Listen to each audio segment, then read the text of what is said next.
Hi YouTube, it's Ducky. Today is December 20th, 2018. It is a very interesting anniversary for me.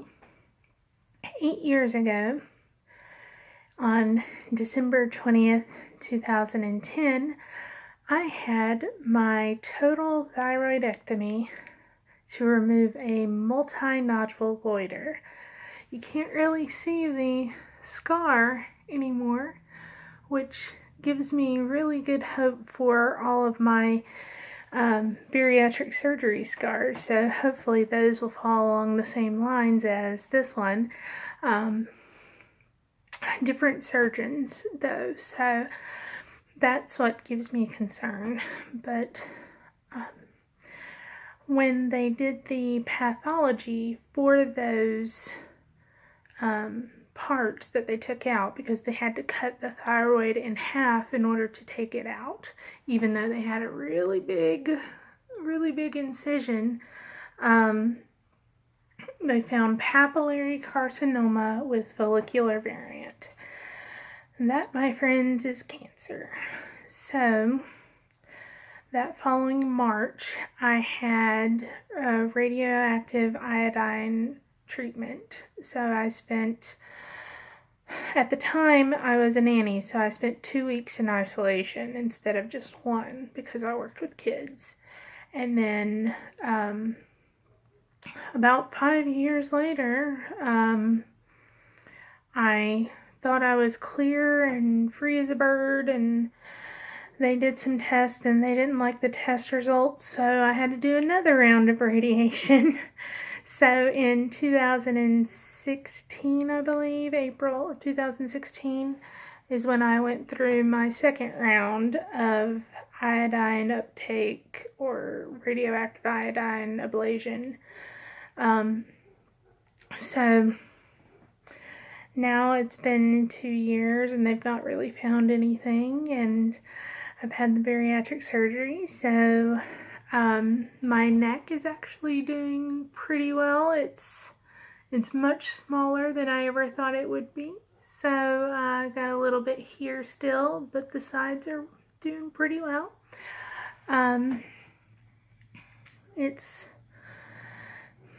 been interesting. I still worry about a recurrence of thyroid cancer, and especially now that my medicine, every 10 pounds you lose, they say, you kind of have to go get blood work and make sure you're not having too much medicine, because if you have too much of the Synthroid or levothyroxine, depending on what branding you're taking, then you can actually cause heart problems. So I get regular blood work. I actually have blood work coming up, and that also sparks why I had to have my hair cut.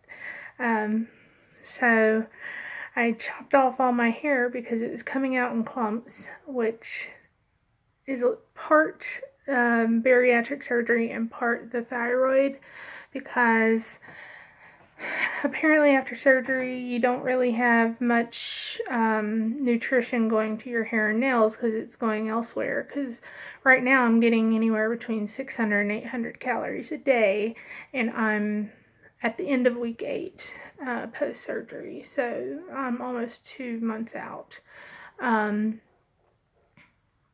So the smaller things like hair and nails, they kind of suffer.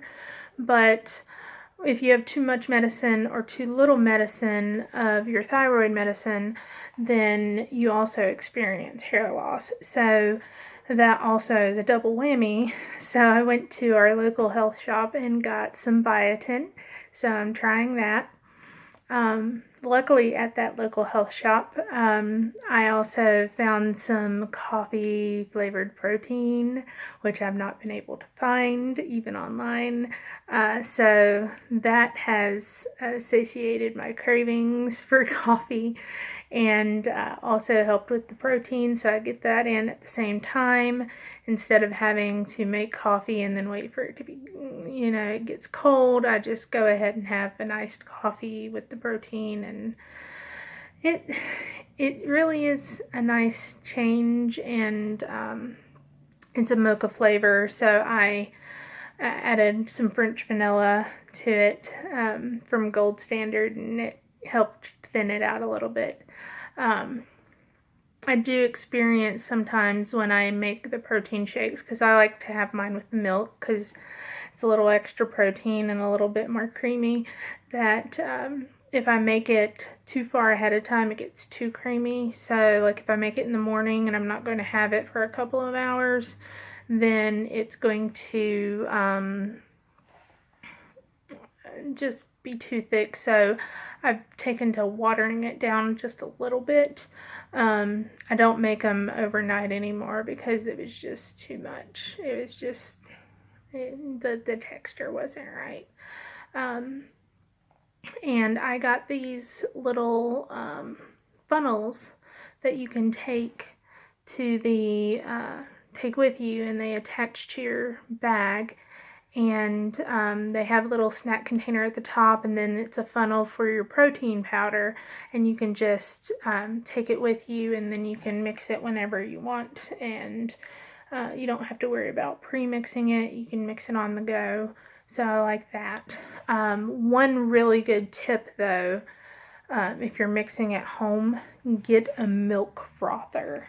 That thing is amazing. I use it for fancy coffees, but it's also good for mixing the powder. I mix it up, and then I drop my sugar ball in there just to make sure, and so I have it for later, just in case I didn't get any clumps or anything. But it 15 seconds, and then it's all mixed up and you're ready to go. And it was like $7 on Amazon and shipped to your door, and everything gets shipped to your door these days. If anyone has any suggestions for products, feel free to leave a message or something of that nature, because I definitely like to try products out. I've been trying a whole slew of stuff before surgery.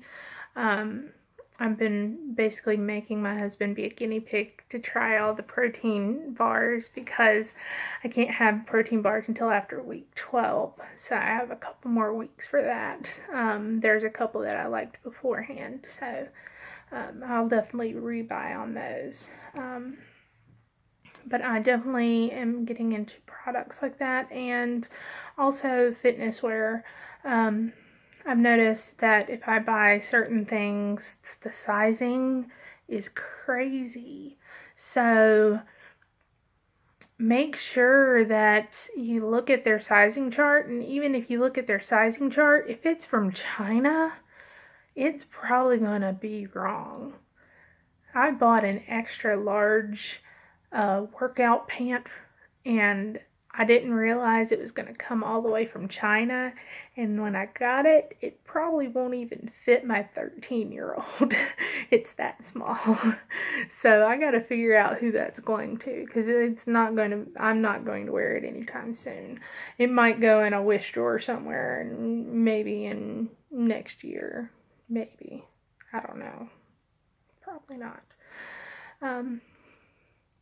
But I thought I'd update since I'm not updated in a while, and it was a special day. I noticed that the blood mobile was outside of my work today, and it got me thinking, because you can't give blood until 5 years after radiation, so I still have 3 years to go until that day, and then I'll be able to give again.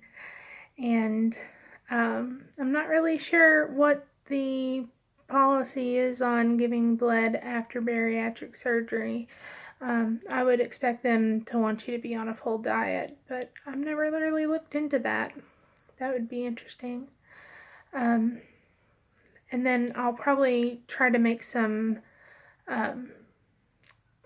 recipes. I've been starting to bake a lot more lately since I can have certain things, but I don't want to bake too much, because then I eat maybe a piece of bread every other day. so I don't want to fill up my freezer too fast. But you guys have a good rest of the day, and Merry Christmas, Happy Hanukkah, Happy Kwanzaa, Happy Festivus, and a Happy New Year.